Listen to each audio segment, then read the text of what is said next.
కోడిగుడ్లు, పెట్ట, చేపలు, స్టోరీలు ఇలాంటివి చెప్పడం వల్ల ఉపయోగం లేదని ఇంకోసారి తెలియజేస్తూ, ఒక అతను క్యాసినో అంటాడు, ఇంకొక అతను ఇల్లీగల్ లెక్కర్ అంటాడు, ఇంకొంతమంది ఇలా భూత పురాణాలు మాట్లాడిన వాళ్ళని మళ్ళీ కంటిన్యూ చేస్తున్నారంటే మీరు ఆత్మావలోకనం చేసుకుని మీరు రిగ్రెట్ ఫీల్ అయి ఉంటారని ప్రజలందరూ భావిస్తున్నారు. కానీ మేము ఇంకా వాళ్ళే మాట్లాడితే, సో నేను అలా మాట్లాడలేను. కానీ ఎవరు వచ్చినా, మరి 8వ తరగతి చదివిన కొడాలి నాని లాంటి వాళ్ళు వస్తే నేను గూగుల్ ఏఐ హబ్ గురించి మాట్లాడలేను. కానీ ఐటీ అనుభవం ఉన్న వాళ్ళు మీ పార్టీలో ఎవరైనా ఉంటే, ఐటీఎన్లుగా పనిచేసిన వాళ్ళు డెఫినెట్గా మీ పార్టీలో కూడా ఉండుంటారు.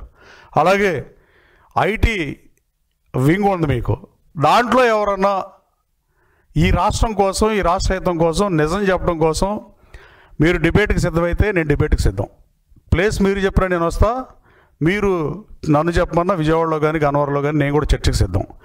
దీనివల్ల రాష్ట్రానికి ఏం ప్రయోజనం, గూగుల్ ఏం చేస్తుంది, 1.5 లక్షల నుంచి 1.9 లక్షల మందికి ఉద్యోగ ఉపాధి అవకాశాలు కల్పిస్తుంది అనేది మీరు AWS నుంచి, Amazon web services data centre నుంచి కంపేర్ చేస్తే తెలుసుకునే పరిస్థితి.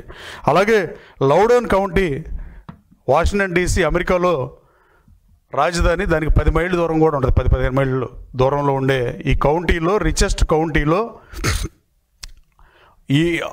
ఆ ప్రాంతంలో ఇల్లు $1 మిలియన్ ఉండే ఏరియాలో డేటా సెంటర్లు ఉన్నాయి. మీరు చరిత్రను తెలుసుకోండి, నిజాన్ని తెలుసుకోండి, అంతే తప్ప ఏది పడితే అది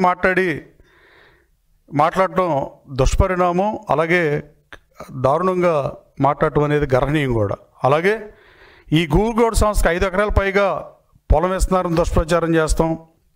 ఎన్ని అడ్డంకులు సృష్టించినా గూగుల్ క్లౌడ్ అనేది దాని ఆదాయంలో, దానికి వచ్చే లాభంలో 45 రోజుల డబ్బుల్ని ఆంధ్రప్రదేశ్ రాష్ట్రంలో రోజుకి 1.07 బిలియన్ టర్నోవర్ రెవెన్యూ ఉండి 28 బిలియన్లు క్వార్టర్లీ Q2 రిజల్ట్స్లో కూడా ఉన్నదానికి ఈ $15 బిలియన్ ఇన్వెస్ట్ చేయడం అనేది మ్యాటర్ కాదు. దయచేసి దాన్ని తెలుసుకుని మీరు ఇప్పటికైనా ఈ దుష్ప్రచారాన్ని ఆపేసి ఇక నుంచి మీరు గూగుల్ గురించి మాట్లాడకపోతే మీకు, మీ పార్టీకి లాభం అని మీడియా ద్వారా మీకు తెలియజేస్తూ, ఒకవేళ కాదు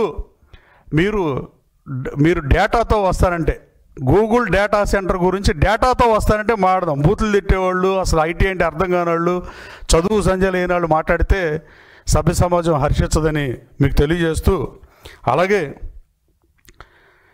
ఇలా అన్ని ప్రాంతాల సమగ్ర అభివృద్ధి చేయడం కోసం ఒక సమగ్ర ప్రణాళికతో ప్రభుత్వం ముందుకెళ్తుంది. వైజాగ్లో గూగుల్ రాకతో వైజాగ్ ముఖ చిత్రం మారబోతుంది. అలాగే ఆంధ్రప్రదేశ్ ముఖ చిత్రం మారబోతుంది. సాక్షాత్తు ప్రధానమంత్రి గారు అప్రిషియేట్ చేసింది. అలాగే దేశంలో మొట్టమొదటి $15 బిలియన్ FDI దేశంలోకి రావడం బిగ్గెస్ట్ అచీవ్మెంట్ ఇది. దీన్ని చేసినందుకు మీకు ఎట్టాగు లోకేష్ బాబుకి ధన్యవాదాలు తెలియజేసే పరిస్థితి అంత మనసు మీకు లేదు. అలాగే చంద్రబాబు నాయుడు గారి దార్శనికతను కూడా మీరు ఒప్పుకునే పరిస్థితి మీకు లేదు. కానీ ఇవాళ నుంచి గూగుల్ సెంటర్ గురించి మాట్లాడితే, మీరు మాట్లాడేది ఎలాగూ యుఎస్లో ఉన్న హెడ్ క్వార్టర్స్ ఉన్న గూగుల్ కంపెనీ వాళ్ళు చూడరు. మీరు ఎంతసేపు దీన్ని రాజకీయం చేద్దాం అనుకుంటాం కన్నా ప్రెసిడెన్షియల్ డిబేట్ ఉంటుంది యుఎస్లో. ఆ ప్రెసిడెన్షియల్ డిబేట్లో ఎవరు పోటీ చేసినా ఇద్దరు అభ్యర్థులు ఆ డిబేట్లలో పర్సనల్గా పాల్గొనే పరిస్థితి. అలాంటి డిబేట్లు ప్రెసిడెన్షియల్ డెమోక్రసీలోని, పార్లమెంటరీ డెమోక్రసీలో కూడా వస్తే బాగుంటుందని నేను భావిస్తున్నా. అలాంటి పరిస్థితి వస్తే చంద్రబాబు నాయుడు గారితో జగన్మోహన్ రెడ్డి గారు కూడా ఈ డిబేట్లో పాల్గొంటే 1-2 డిబేట్ల తర్వాత 3వ డిబేటే ఉండదు. అలాగే ఈ రాష్ట్రం కోసం 98లో మైక్రోసాఫ్ట్ తెచ్చినప్పుడు 20 నుంచి 25 ఉద్యోగాలు మాత్రమే ఇచ్చిన మైక్రోసాఫ్ట్ ఇవాళ 25,000 ఉద్యోగాలు ఈ దేశంలో, దాదాపు 10,000 ఉద్యోగాలు పైబడి హైదరాబాద్ కాంపౌండ్ నుంచి, మైక్రోసాఫ్ట్ సెంటర్ నుంచి పనిచేసే పరిస్థితి.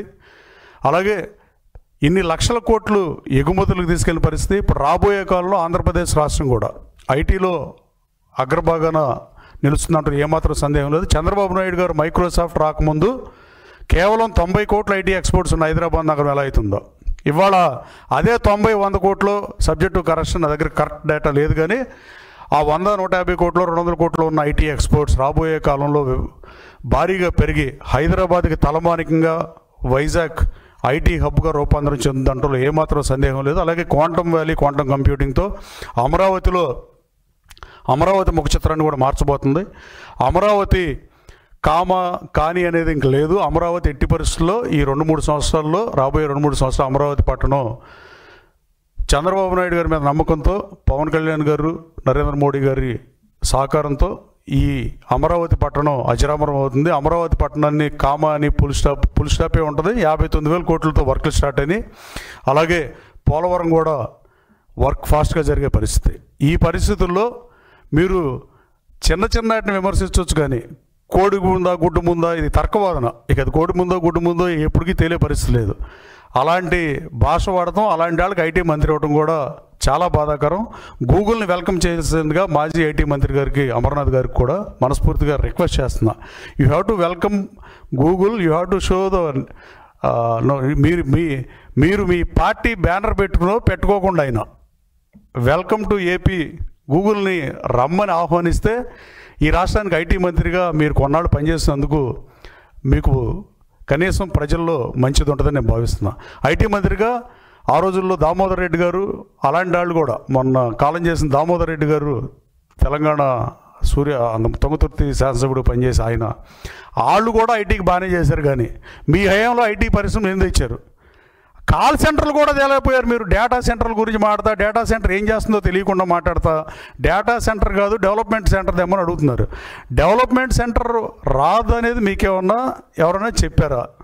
అంటే వచ్చిన ఇన్వెస్ట్మెంట్ని ఆ రోజు మీరు మాట్లాడిన మాటలైతే మైక్రోసాఫ్ట్ను కూడా ఇలాగే వ్యతిరేకిస్తే, మైక్రోసాఫ్ట్ కంపెనీ 20-25 ఉద్యోగాలు మాత్రమే ఇస్తుంది అని మీరు ఆ రోజు నిజాలని, ఫిగర్స్ని తీసుకుని మాట్లాడితే, ఇవాళ మైక్రోసాఫ్ట్ను కూడా ఆ రోజు వ్యతిరేకించేవాళ్ళు. కానీ ఇవాళ మైక్రోసాఫ్ట్ కంపెనీ 25,000 ఉద్యోగాలు ఇస్తుంది. 10,000 పైబడి హైదరాబాద్ క్యాంపస్లోనే ఉన్న పరిస్థితి.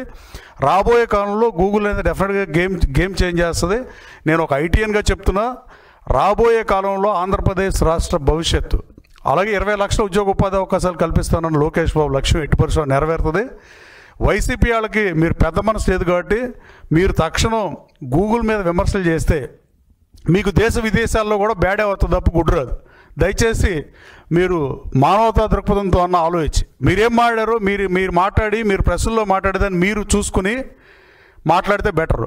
ఏడబ్ల్యూఎస్ కూడా మీరు చెక్ చేసుకోవచ్చు. ఏడబ్ల్యూఎస్ డేటా సెంటర్లో 4 బిలియన్లు పెడితే 43,000 ఉద్యోగాలు, 8 బిలియన్లు పెట్టిన మహారాష్ట్రలో 83,000 ఉద్యోగాలు వచ్చినట్టే, ఇక్కడ 15 బిలియన్లు పెట్టినప్పుడు 150,000 నుంచి 190,000 మధ్యలో ఉద్యోగ ఉపాధి అవకాశాలు వస్తాయి అనేది ఇదేం రాకెట్ సైన్స్ కాదు. ఇది కూడా మీకు అర్థం చేసుకోవద్దు, మీ కర్మ తప్ప ఈ రాష్ట్ర ప్రజలు చేసుకున్న దురదృష్టం.